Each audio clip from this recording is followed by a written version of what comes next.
Hundreds in handcuffs after a huge bust worldwide. An FBI investigation based in Southern California fooled criminals into letting them in on plans for murders, drug smuggling, and money laundering. Federal agents in New York City making the largest meth bust in recent history. On the morning, the Department of Justice issued a statement that shook the country to its foundation.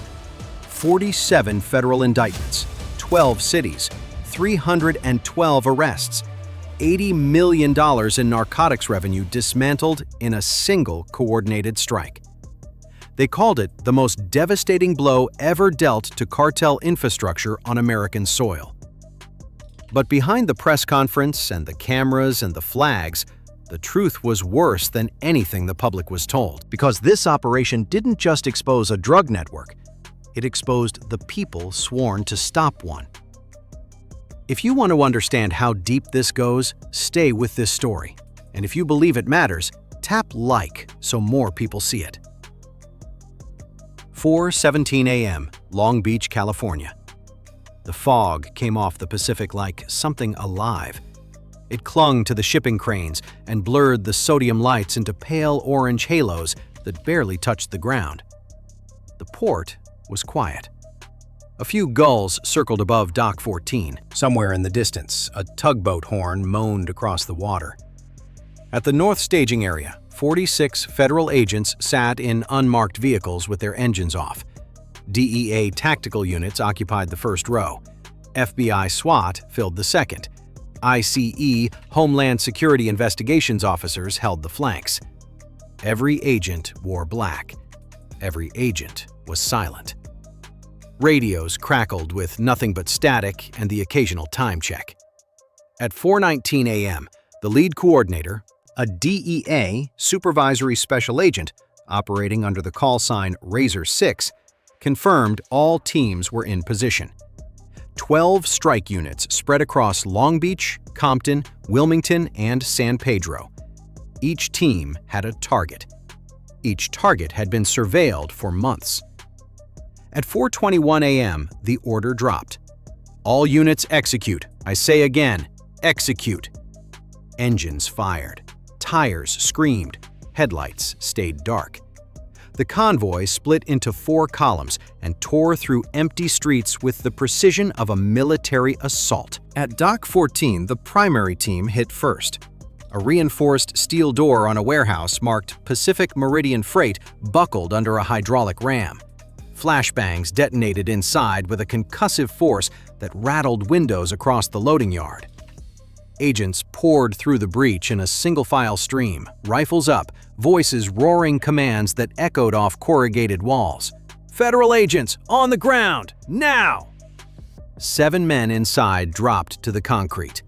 2 others near the rear loading bay tried to run. One made it 10 yards before an agent drove him face first into a stack of pallets. The other slipped through a side door and sprinted toward the waterline. A canine unit brought him down before he reached the fence. Inside the warehouse, what agents found stopped them cold. Rows upon rows of vacuum-sealed bricks stacked on industrial shelving. Methamphetamine, crystal clear, lab grade. Behind a partition wall built from drywall and insulation foam, agents discovered a secondary room. Inside were 47 sealed plastic drums labeled marine engine coolant. They contained no coolant. Each drum held pressed fentanyl pills, approximately 50,000 per container. A field count estimated 2.1 million fentanyl pills in that room alone. Simultaneously, across Wilmington, a second team breached a 2-story building operating as a seafood distribution company.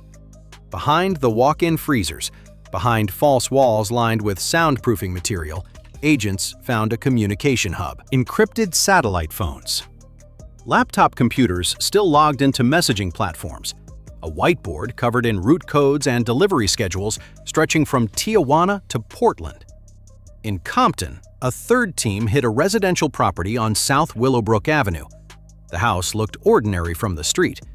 Inside, they found duffel bags filled with bundled cash totaling over $400,000, 3 handguns, an AR-15 with no serial number, and a floor safe bolted to the foundation. When they opened the safe, they found something that changed the trajectory of the entire investigation. Hard drives. 6 of them. Sealed in static-proof bags with labels written in a code no one on site could read. And beneath the hard drives, a single leather-bound ledger with entries dating back 3 years. Names, dates, dollar amounts, and beside each entry, a title. Not a street name, not a cartel alias. Government titles. Sergeant, Deputy Chief, Port Commissioner.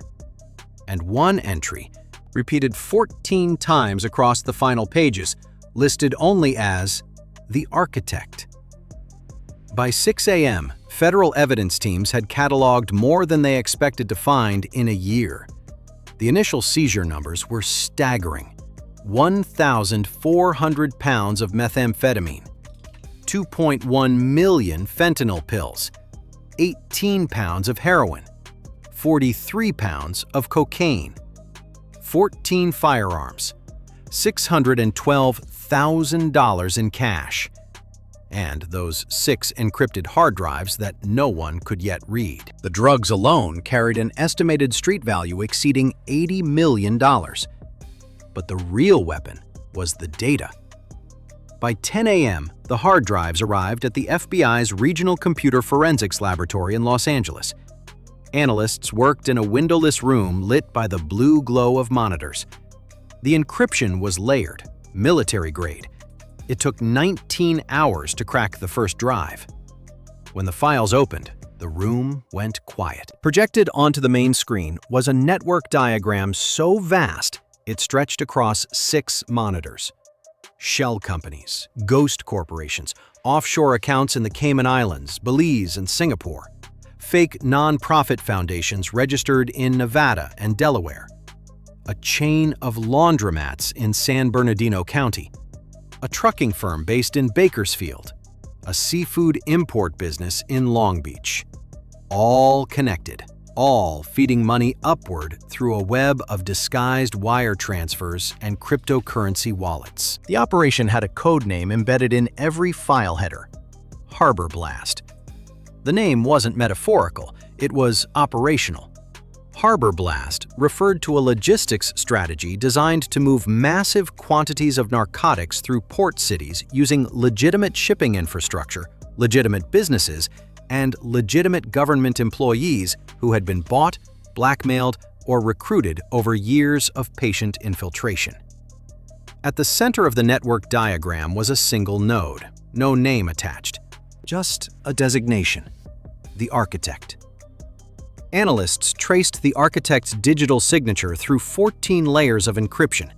It appeared on authorization codes for shipment releases, on financial transfer approvals, on communications that coordinated delivery schedules with Sinaloa cartel contacts operating out of Mazatlan and Culiacan. And then they found the link. The architect's authorization key matched an encrypted email account registered to the office network of a man named Governor Randall Calder. Fictional name, real power.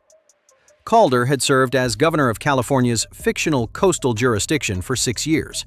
He ran on law and order. He gave speeches about border security. He shook hands with DEA directors at press events.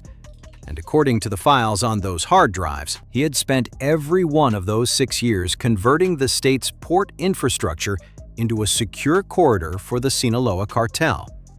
This was not corruption. This was command-level collusion. This was a sitting governor operating as the chief logistics officer for one of the most dangerous drug cartels on the planet.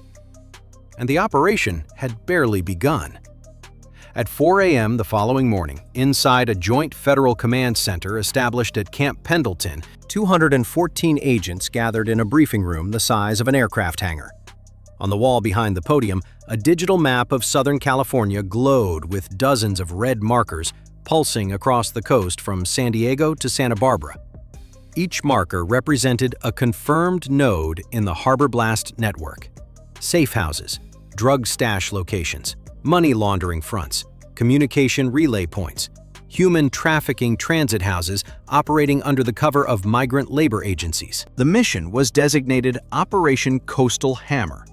1,100 federal agents, 62 SWAT teams, 14 Black Hawk helicopters staged at 3 airfields, armored tactical vehicles positioned at entry points across 8 cities, U.S. Navy patrol vessels repositioned along the Southern California coastline to intercept any maritime escape attempts. Coast Guard cutters blockaded harbor exits from Long Beach to San Diego. The strike order came at 4:30 a.m. in Bakersfield. Agents hit a trucking depot that had been moving narcotics disguised as agricultural produce for 2 years. Inside, they found 300 pounds of methamphetamine packed into crates of lettuce. In San Bernardino, a chain of laundromats was raided simultaneously. Behind the machines, hidden rooms contained counting equipment, bundling supplies, and cash reserves totaling $1.3 million.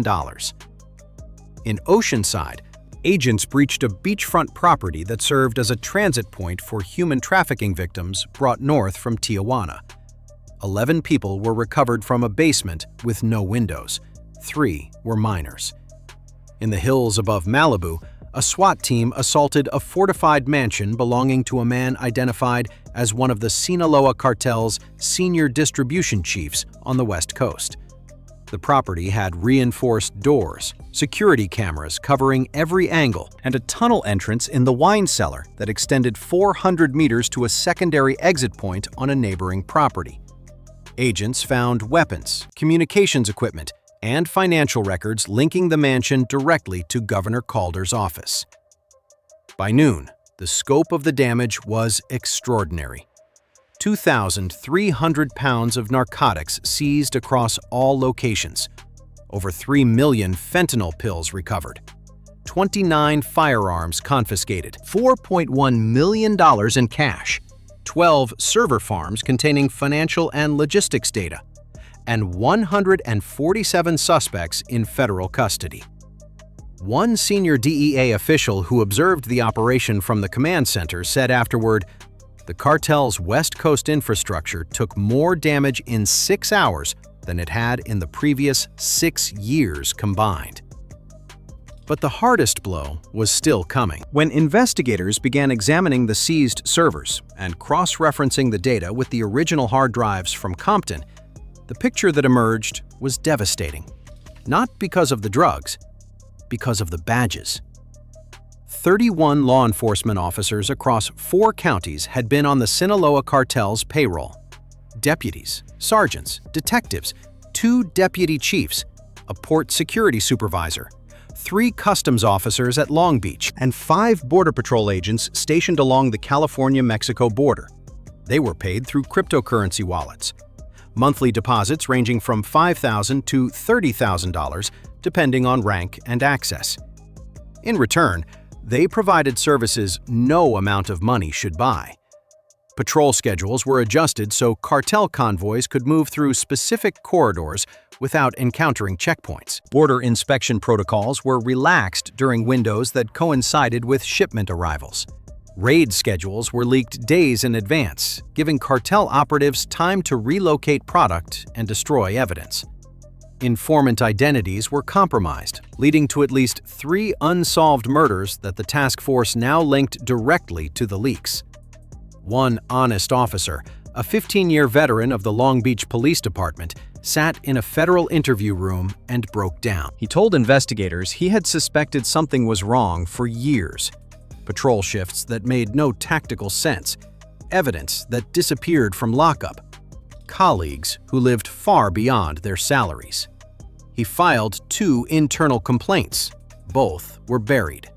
The second one resulted in his transfer to a desk assignment where he processed parking violations. "I tried," he said. "Nobody listened." Federal agents arrested 14 of the compromised officers in a single morning. They were pulled from their homes, their squad cars, their desks, badges confiscated, service weapons surrendered. Each one was photographed in handcuffs and booked into federal holding facilities separate from general population for their own safety. What investigators discovered was not simply corruption.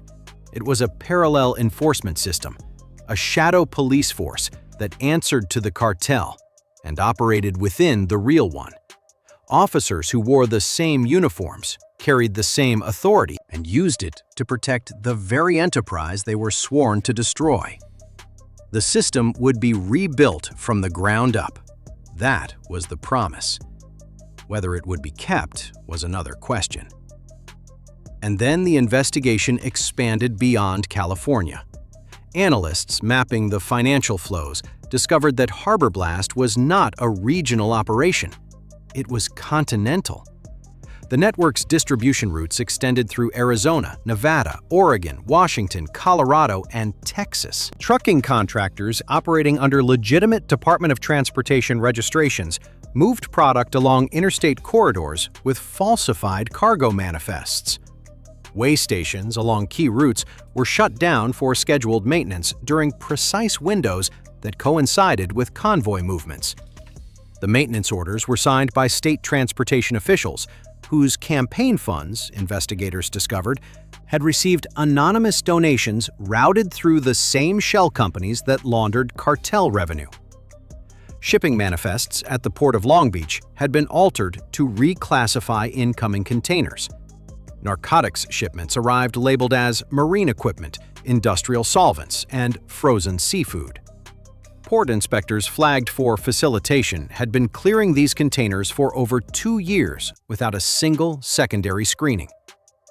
The task force estimated that at its peak, the Harbor Blast network moved 4,000 pounds of narcotics per week across the western United States. Methamphetamine, fentanyl pills, heroin, cocaine, all flowing through infrastructure that Governor Calder had spent years carefully positioning under his control. And then, analysts found the final file. It was buried in an encrypted partition on one of the original hard drives, a document titled Coastal Permanent Architecture. It was not a drug shipment schedule. It was not a financial ledger. It was a strategic plan. The document outlined a 10-year vision for converting California's port and transportation infrastructure into a permanent, self-sustaining corridor for the Sinaloa cartel. It described phased integration of cartel-aligned personnel into port authority, law enforcement, transportation regulation, and municipal government. It projected revenue growth. It modeled risk. It included contingency plans for federal investigation, including the identification and neutralization of potential whistleblowers. The final page contained a single line: "The state does not serve the cartel. The state becomes the cartel." Governor Randall Calder was arrested on federal charges at his residence at 6:14 a.m. on a Tuesday morning. He did not resist. He said nothing. He was charged with racketeering, conspiracy to distribute controlled substances, money laundering, obstruction of justice, and treason against the public trust. He awaits trial in a federal detention facility. His name has been removed from every official building in the state. The story could end here, but it shouldn't, because the numbers behind this investigation are not statistics. They are lives. Every one of those 2.1 million fentanyl pills could have killed someone. Every pound of methamphetamine represents a family shattered. Every trafficking victim recovered from a basement with no windows is a human being whose suffering was enabled by people in power who chose money over duty. The DEA estimates that Operation Coastal Hammer and its related actions prevented more than 12,000 potential overdose deaths. That is not a number. That is 12,000 people who will wake up tomorrow. 12,000 families that will not receive the phone call that ends everything. Power does not always announce itself with violence. Sometimes it only needs silence and ambition. A handshake, a signed memo, a patrol schedule quietly adjusted, a container waved through without inspection. And slowly, invisibly, the machinery of democracy is hollowed out and repurposed for something monstrous. This story is a warning, not about one governor, not about one cartel, about the architecture of corruption itself, about how systems designed to protect can be redesigned to exploit, about how the people who swear oaths can become the most dangerous threat of all. If you are still watching, tap like so more people see this story. Comment expose if you want this kind of corruption dragged into the light. Share this so it reaches someone who needs to understand what is happening behind the walls of power. And remember, this story is fictional, a dramatization inspired by real issues facing communities across this country. But the lessons inside it are real. The fight is real, and it is far from over. Because somewhere tonight, in a port city, in a warehouse, in a government office with the lights still on, someone is watching, learning, building. And federal agents know this. They do not celebrate. They reset. They prepare. They stay relentless. Because in this war, there is no final victory. Only the next operation. Only the next breach. Only the next door kicked open at 4 in the morning, while the rest of the world sleeps. Subscribe so you see what comes next, because this is only the beginning.